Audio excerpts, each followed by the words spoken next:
Hi, everybody. Thank you for joining me. This is Robert Hardy, and this is our online book club, the Mission Success Online Book Club.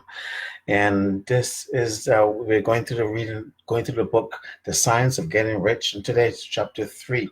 But before we get into reading chapter 3, let's discuss last week's questions. We have questions from last week's chapter 2. Those of you who joined me last week, we went through chapter 2, and last week I came up with some questions, and just want to go through the questions before we get into chapter 3 to cover. Now, last week, I remember last week the theme out. I said that the theme of last week's chapter 2, was doing things in a certain way. He emphasized that throughout the whole chapter, saying if you can get rich, anybody can get rich by doing things a certain way. And it didn't matter your background, it didn't matter your education, doesn't matter where you were born, who you are. Doesn't none of that matter. If you do things in a certain way, you can get rich. Is He said it was a scientific and a mathematic fact that this can be done, and he proved that throughout the chapter.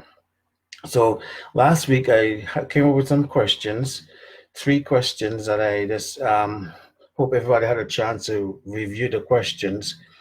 And first question was, do you believe that you have the ability or capability to get rich?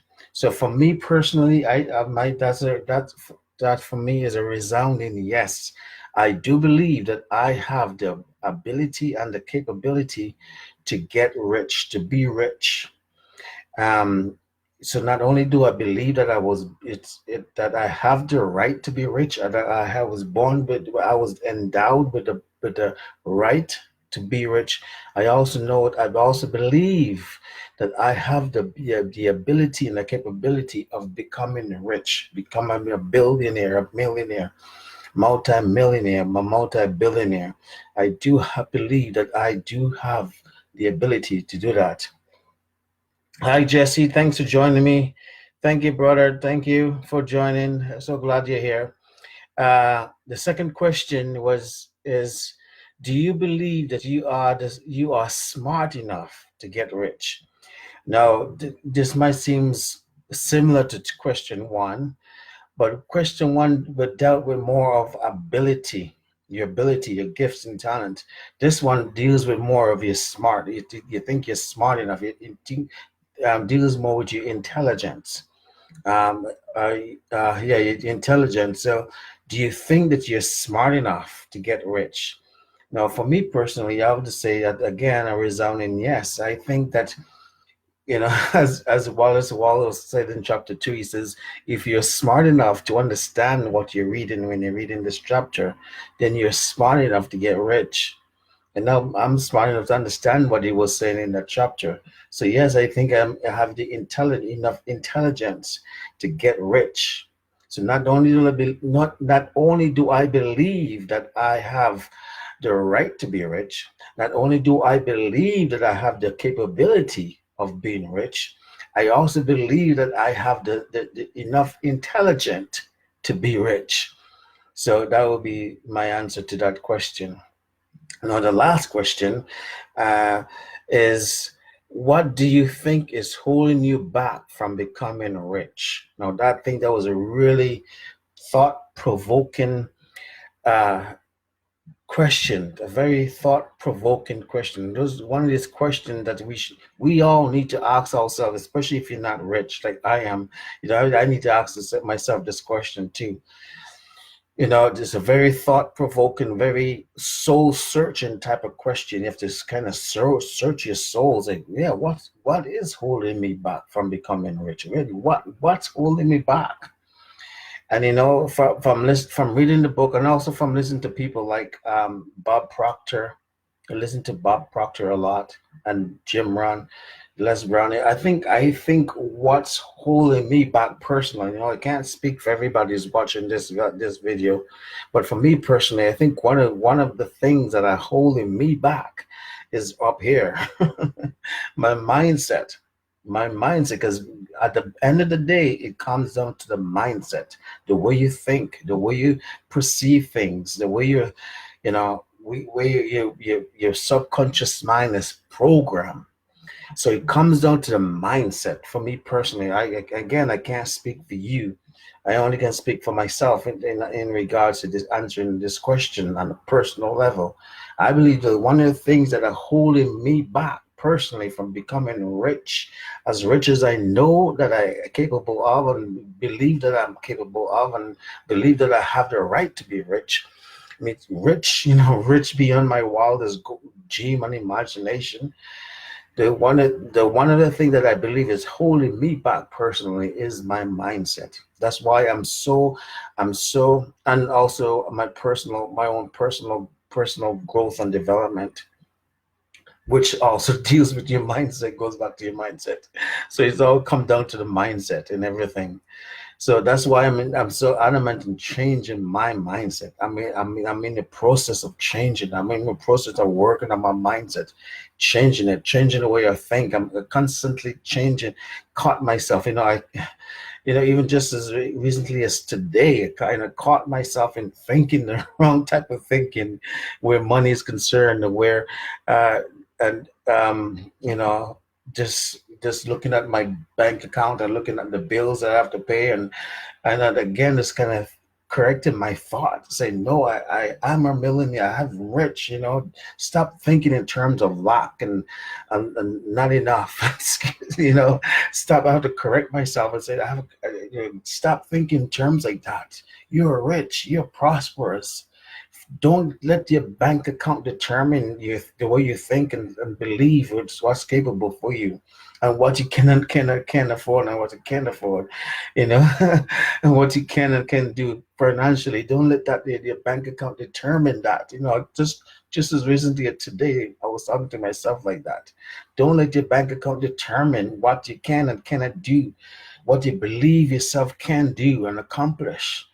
you know so again, I was just kind of catching myself thinking negatively in that regard where money is concerned. And so it's a process of changing your mindset. And I think that's, for me personally, that's one of the things that are holding me back from becoming rich, is the mindset that I have. And I'm in the process of changing that and developing a new mindset of seeing myself rich, seeing myself prosperous, seeing myself with unlimited finances. We're talking about money here. There's different forms of riches to be rich. Just different ways of being rich. You can be rich spiritually.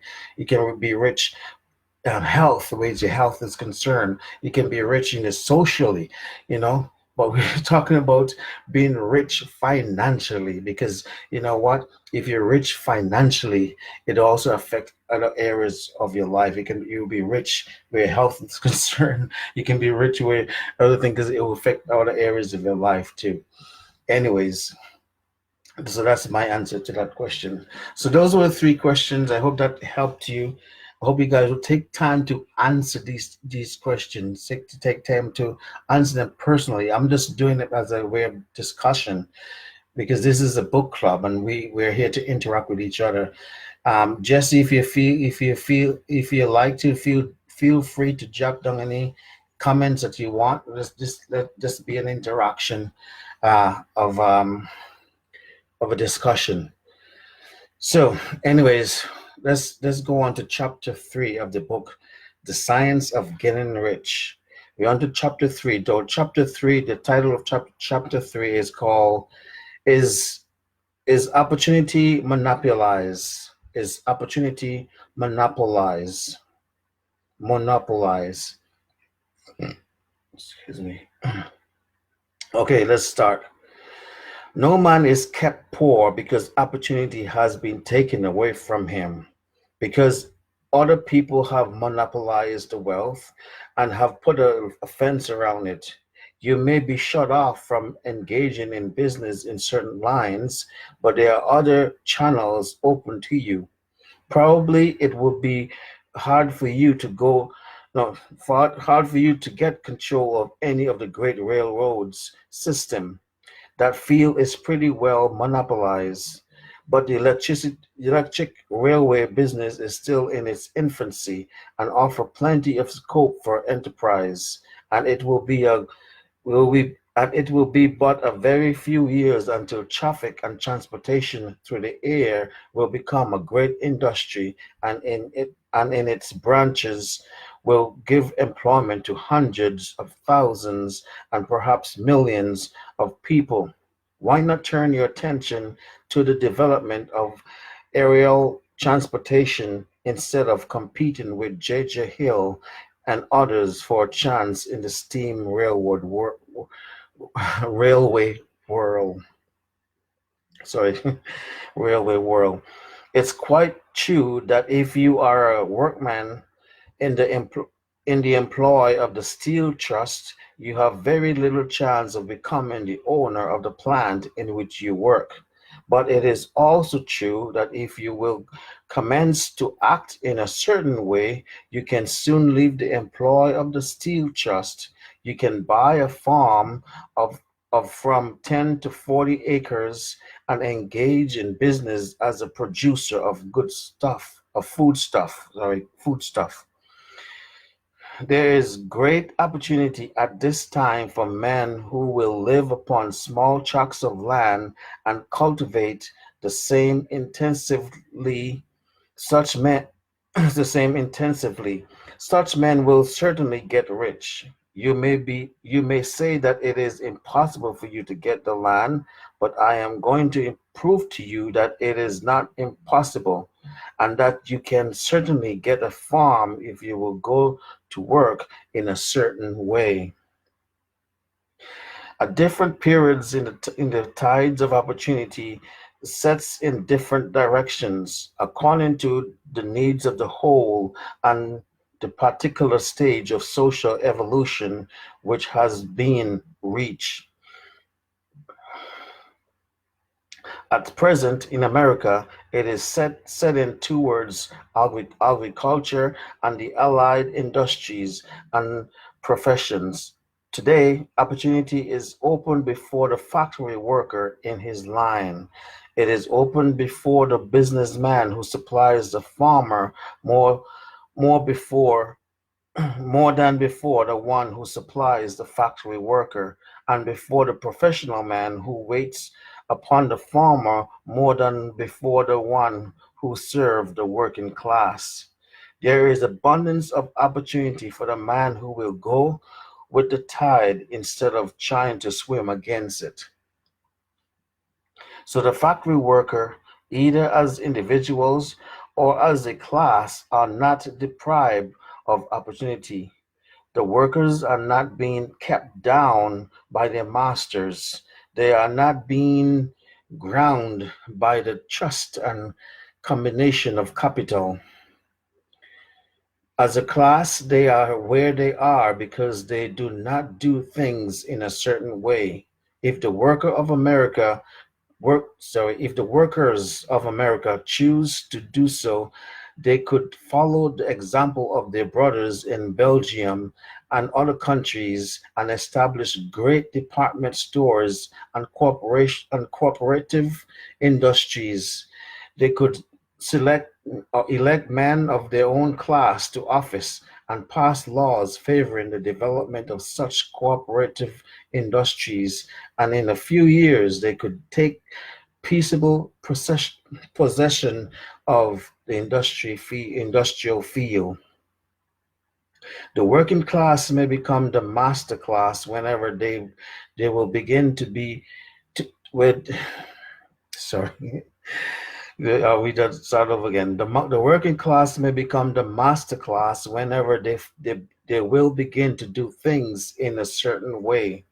The law of wealth is the same for them as it is for all others.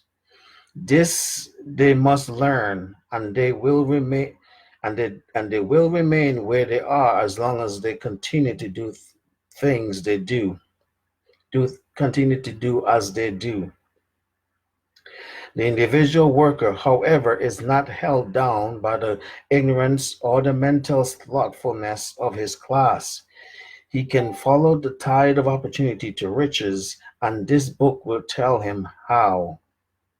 No one is kept in poverty by a shortage in the supply of riches.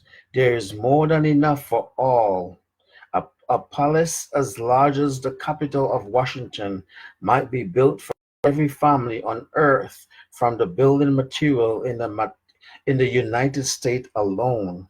And under intensive cultivation, this country would produce wool, cotton, linen, and silk enough to clothe each person in the world finer than Solomon was arrayed in all his glory, together with food enough to feed them all luxuriously. The visible supply is practically inexhaustible, and the invisible supply really is inexhaustible. Everything you see on earth is made from one original substance, out of which all things proceed. New forms are New forms are constantly being made, and older ones are dissolving, but all are shapes assumed by one thing. There is no limit to the supply of formless stuff, original substance. The universe is made up of it, but it was not all used in making the universe.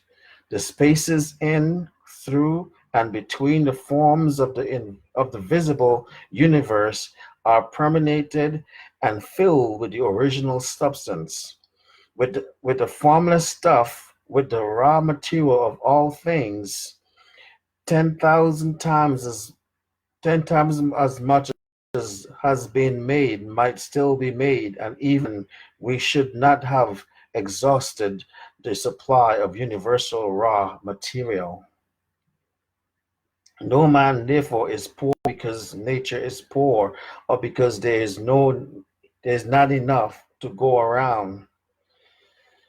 Nature is an inexhaustible storehouse of riches. The supply will never run short.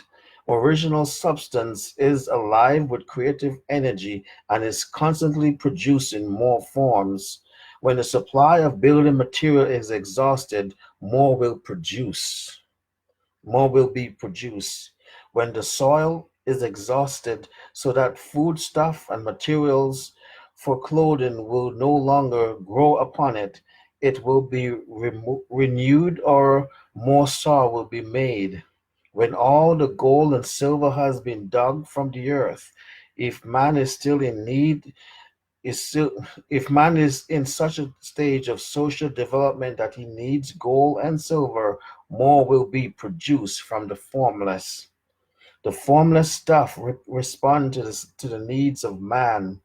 It will not let him be without any good thing. Wow. This is true of man collectively. The race as a whole is always abundantly rich. And if individuals are poor, it is because they do not follow the certain way of doing things which makes the individual man rich.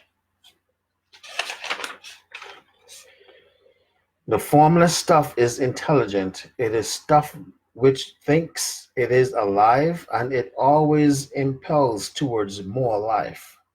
It is the natural and inherent impulse of life to seek to, to live more. It is the nature of intelligence to enlarge itself, and of consciousness to seek to extend its boundaries and find fuller expression. The universe of forms has been made by formless living substance, throwing itself into form in order to express itself more fully. The universe is a great living presence, always moving inherently towards more life and fuller functioning.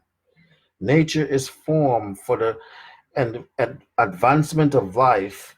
Its impelling motive is the increase of life. For this cause, everything which can possibly minister to life is bountifully provided, There can be no lack unless God is to contradict himself and nullify his own works. You are not kept poor by lack in the supply of riches. It is a fact that I shall demonstrate a little further on that even the resources of the formless supply are at the command of man or woman who will act and think in a certain way. Hmm. Okay, that's the end of the chapter. Thank you, RG, for joining me. So let's go over this chapter one more time. Now, I think that the theme for this chapter is for me, personally, I think the theme for this chapter is the emphasis on the fact that there is no shortage. Anybody, anybody can be rich because there's no shortage in this earth or in this universe. So we're gonna go back over the chapter and we're gonna kind of stop at a certain point and discuss certain things here. I'm not gonna go through the whole chapter, but we're gonna pick apart some things. So the first thing he said, no man is kept poor because opportunity has been taken away from him because other people have monopolized the wealth and have put a fence around it. So let's stop there. So that's a very, very good point that he made right there. Nobody is kept poor because certain people are holding back the wealth from the rest of us. You know, they said that what they said that like 3% of the world population control the wealth, and only 97% of us are living. 3% of the people control 90% of the wealth, and only 90% of the people are 97% of the people living off to what's remained, something like that. But what he's saying here is so true. No one is kept poor because opportunity has been taken away from him. We're living in a world, especially in a time where anybody in any part of the world can be rich. The internet, for example, is one of those things is that that's make anybody rich. Any part of the world can be rich because the internet is worldwide. There's no boundaries anymore. We can have businesses in many countries in this world. So it's not because it's monopolized that the wealth has been kept from people. So and have put a fence around it. You may be shut from certain engaging in business in certain lines, but there are other channels open to you. So he talks about here about the fact that there's no sense of going to the railway business, and because back then, remember this book was written back in 1906. So over 100 years ago, this book was written. So what he's talking about in going to the railway, there's no point of going to the railway industry because that's already, dominated by the railway company. So he's saying that what's ahead is the airplane plane. That's the airplane was still in its infancy. That's what he's trying to say. Going to aerial transportation instead of competing with Georgia Hills in order for the chance in the steel rail world. So he said, but today now, if you look, this book was written more in the modern day, like today, like maybe a few years ago, this book was written. Today, probably emphasizing the fact that there's no use going to the computer business, like this computer software business, because that business is already dominated by two, Apple Computer and also Microsoft. Those two companies dominate the software industry for the computer. And then there's IBM who does the hardware for these computers. So there's no use going to that field because that field is already dominated. But what you can focus on is going to more internet marketing and affiliate marketing, not even network marketing business, because that's what the future holds. So that's what he kind of saying. If this book was written, he probably would be saying that in that instead. It is quite true. If you are a workman in the employ of the steel trust, you have very little chance of becoming the owner of the plant in which you work, which is so true. Just like if you employ at Microsoft today, you have very little chance of becoming the CEO of Microsoft because it's always a CEO there. But so might as well focus on something else, starting your own business, for example. So, but he's saying that it is still possible for you to but it is also true that you if you will commence to act in a certain way, you can soon leave the employ of the steel trust. You can buy a farm of 10 of farm from 10 to 40 acres and engage in a business of producer of food stuff. So he said you can go into farming, basically what he's trying to say there, which is, again, today is not a really valid industry compared to however way you can make money today. Okay, let's jump down to a couple of paragraph here. If a different period in time of okay, John, a different periods the tide at different periods, the tide of opportunity sets in different direction according to the needs of the whole. This is a very good point. Say what you're trying to say. At different times, the opportunity shifts. As over, if you see study history of the industrial area and stuff like that, according to the opportunity sets in different direction according to the needs of the whole as a whole earth, the majority of the people, and the particular stage of social evolution which has been reached. At present in America, it is heading towards agriculture and the allied industries and profession.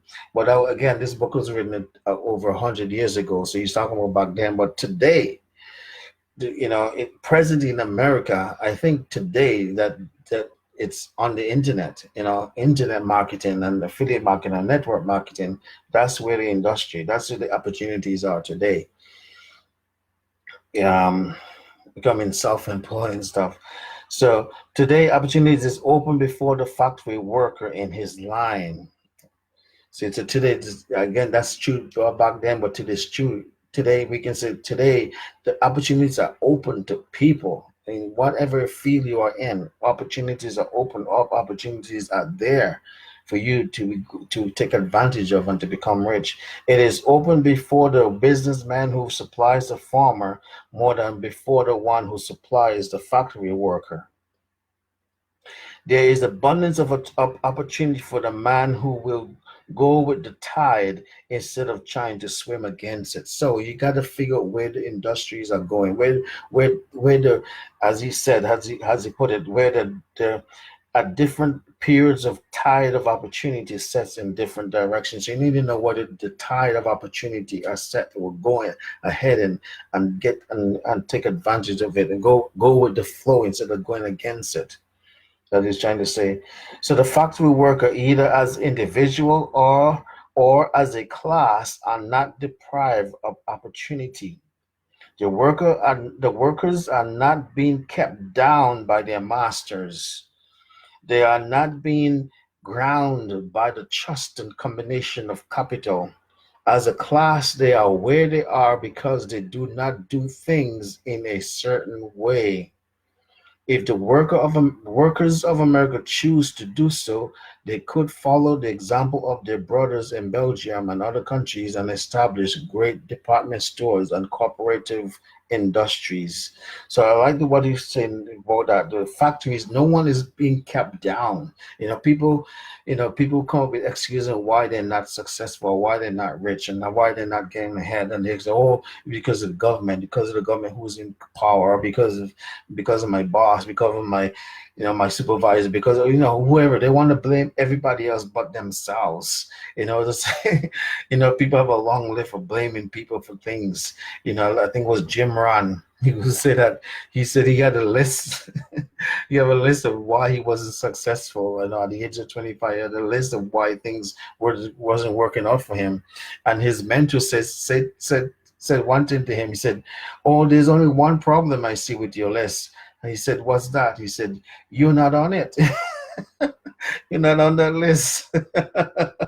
You're blaming everybody else but yourself for your failures. And so what he's saying, no one is kept down. Nobody's keeping you down.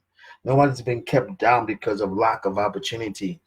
There's abundance of opportunity out there. Nobody is keeping anybody down because of lack of opportunity. If you're not successful, if you're not rich, as rich as you can be and should be, you can't blame anybody because no one is keeping you down. There's abundance of opportunity that all of us, myself included, and I'm talking to myself just as much as I'm talking to you, all of us have opportunities available to us that can make us abundantly rich if we just know how to take advantage of it. Okay, for time's sake, let's keep going. The working class may become the master class whenever they will begin to do things in a certain way. The laws of wealth is the same for them as it is for all others. So the laws of wealth is the same for everybody, no matter who you are. Your working class, your middle class, upper class, lower class, poor class, whatever class you may find yourself in. The law of wealth is a law that works for anybody and for all people. This they must learn, and they will remain where they are as long as they continue to do things as they do. The individual worker, however, is not held down by the ignorance or the mental slothfulness of his class. He can follow the tide of opportunity to riches, and this book will tell him how. No one is kept in poverty by shortness in supply of riches.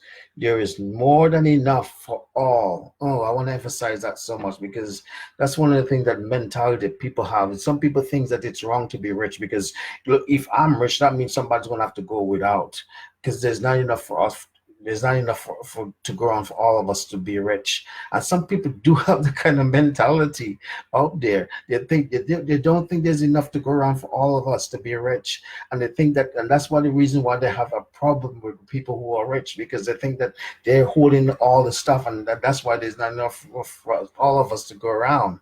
But nothing could be further from the truth. There's abundance of supply for all of us to be rich, to become rich.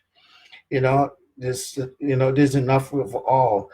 Here's what he said, and I'm so agree with what he said here. He said a palace as large as the Capitol, as let's say as large as the White House in Washington might be built for every family on earth from the building supply in the United States alone. Did you get that? He's saying for all the families on this earth right now, no matter where, all the countries, all the families. Imagine that there's like over 6 billion people on this planet right now. I don't know the last count, but it was over 6 billion. Last time I heard, it was over 6 billion people. He's saying here that just from the material from the United States alone, all the material, all the building supply that they will need, just from the United States alone, we can build a White House for all the families of the earth. There's enough supply from the United States alone, never mind other countries. Just from the United States alone, we have enough material in the United States alone to build a White House for all the families of the earth, of the world. Man, that's so true. This is like mind blowing to think about that alone.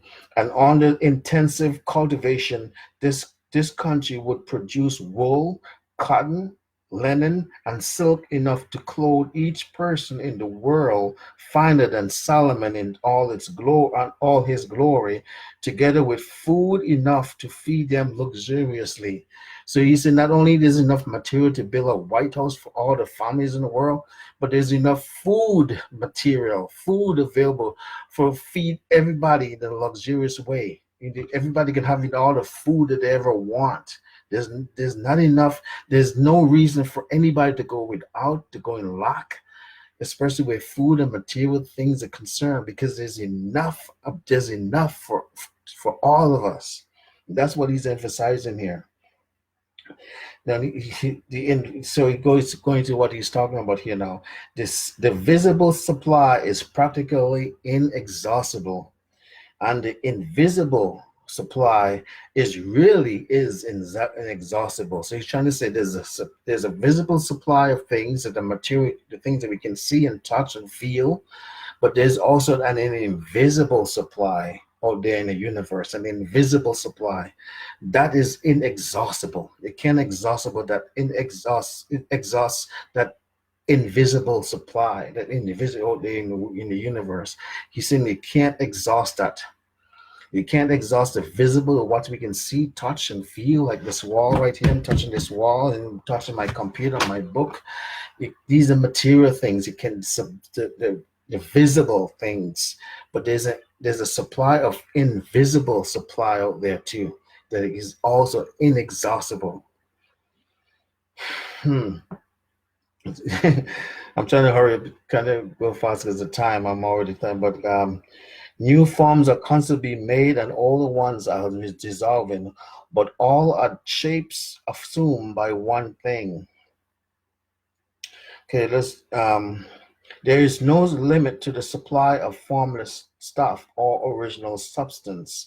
The universe is made of all made out of it, sorry, but it is not all used in making the universe. Again, this chapter down here.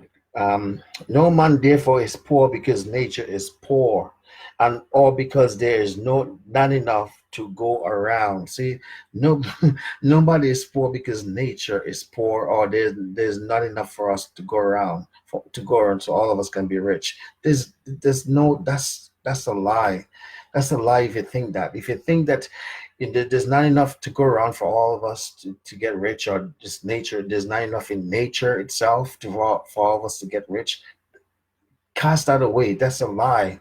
Believe that there is enough for all of us. There's enough supply, there's enough wealth, there's enough resources for all of us to be rich. There's no such thing as if one person is rich and another person will have to go without. No, we all can be rich. We all have the right and the capability and the smart and the know-how to be rich. Okay, let me just kind of drop down here again and then, because of time. This is true of man collectively. The race as a whole is always abundantly rich. The race as a whole, the human race as a whole, is always abundantly rich. And if individuals are poor, it is because they do not follow the certain way of doing things which makes the individual man rich. So you go back again.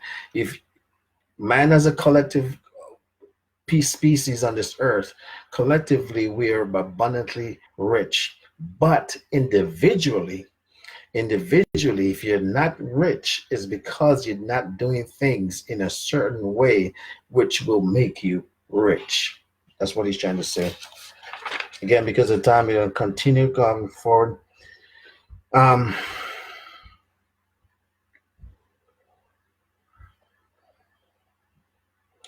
Okay, this is kind of too deep for me to get into. Let me just go to the last paragraph. You are not kept poor by lacking the supply of riches. It is a fact that which I shall demonstrate a little further on, that even the resources of the formless supply are at the command of the man or woman who will act and think in a certain way.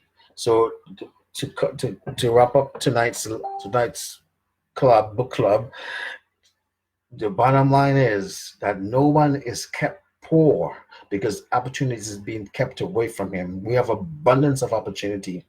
No one is kept poor because there's not enough for everybody to go around to be rich. There is enough for all of us to be rich. So we're not kept poor because of lack of supply. There's abundance of supply.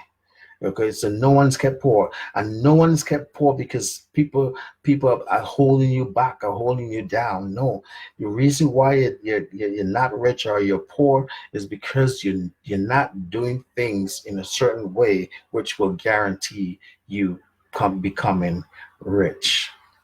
So because of time, I'm gonna cut it off here, and I'm glad that all of you guys join me tonight. I hope you guys will join me again next week. I hope you guys have a book of yourself, a book of your own, and you follow me along. I hope I'm not just here reading by myself.